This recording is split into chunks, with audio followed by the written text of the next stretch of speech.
Assalamualaikum warahmatullahi wabarakatuh.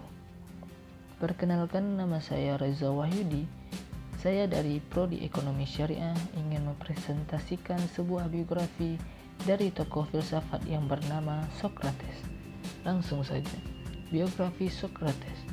Socrates dilahirkan di Athena 470 Masehi sampai dengan 399 Masehi.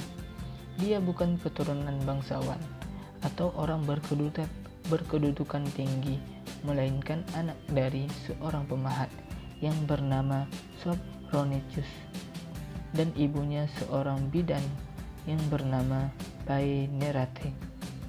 Setelah ayahnya meninggal dunia, Socrates menggantikannya sebagai pemahat. Tetapi akhirnya ia berhenti dari pekerjaan itu dan bekerja dalam lapangan filsafat dengan dibelanjai oleh seorang penduduk Athena yang sangat kaya. Masa Socrates bertepatan dengan masa kaum sofis. Karena itu, pokok pembahasan filsafat seorang Socrates hampir sama dengan pokok pembahasan kaum sofis. Sebab itu, ada orang yang memasukkan Socrates ke dalam golongan kaum sofis. Tetapi ini tidak betul, karena ada perbedaan yang nyata antara pendapat Socrates dan pendapat kaum sofis itu.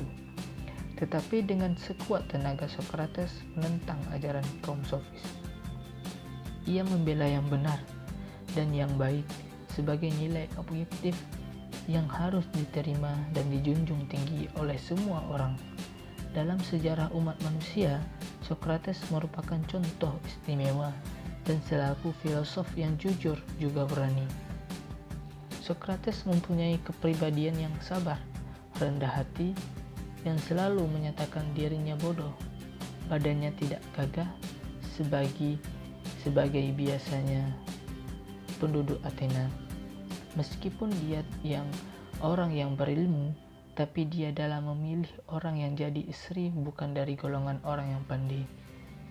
Ajaran Socrates yang sampai saat ini tidak pernah dituliskan, melainkan dilakukan dengan perbuatan, yakni dengan cara hidup bagai seorang Socrates. Filosofi bukan hasil, bukan ajaran yang berdasarkan dogma, melainkan fungsi yang hidup. Filosofisnya mencari kebenaran.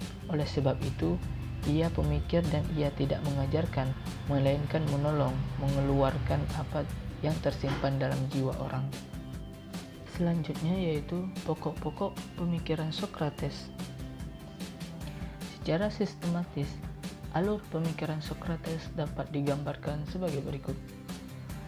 Yang pertama, tujuan hidup manusia adalah memperoleh kebahagiaan.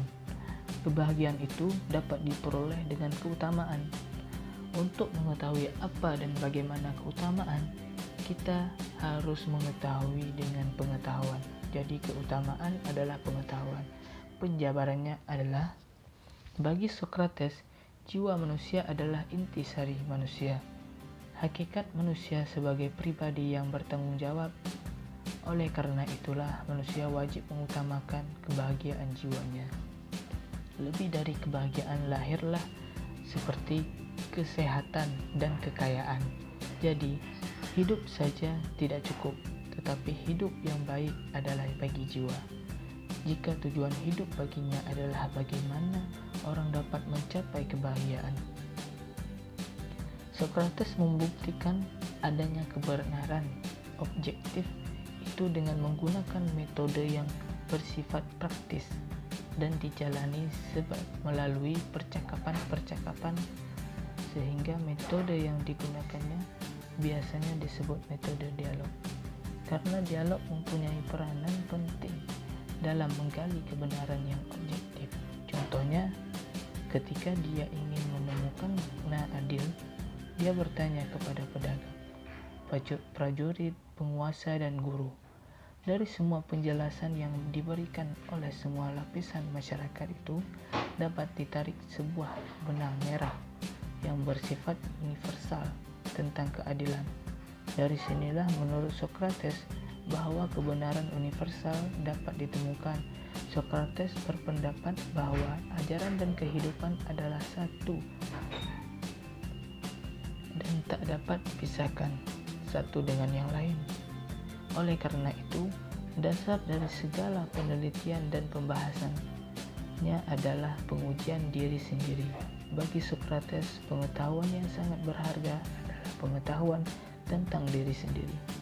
Jadi kesimpulan dari penjelasan di atas adalah ada beberapa catatan menarik berkenaan dengan penjabaran di atas.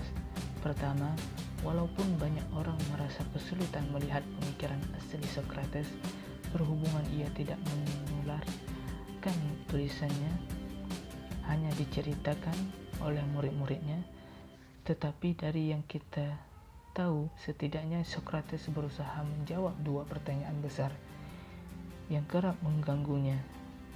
Pertama, tujuan hidup di dunia, dan yang kedua, fungsi nyata di dunia.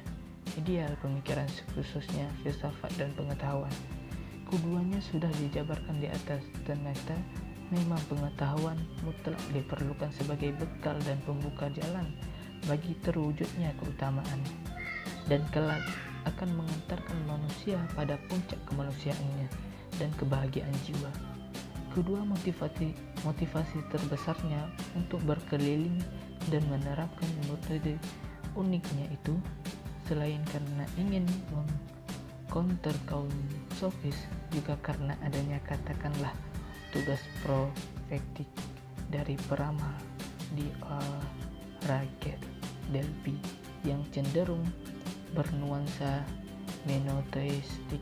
Walaupun hal ini sampai sekarang masih menjadi bahan perdebatan yang hangat. Sekian dari presentasi saya, lebih dan kurang saya minta maaf, dan saya ucapkan terima kasih sebesar-besarnya kepada Bapak Dosen Burhanuddin SPDI MA. Wassalamualaikum warahmatullahi wabarakatuh.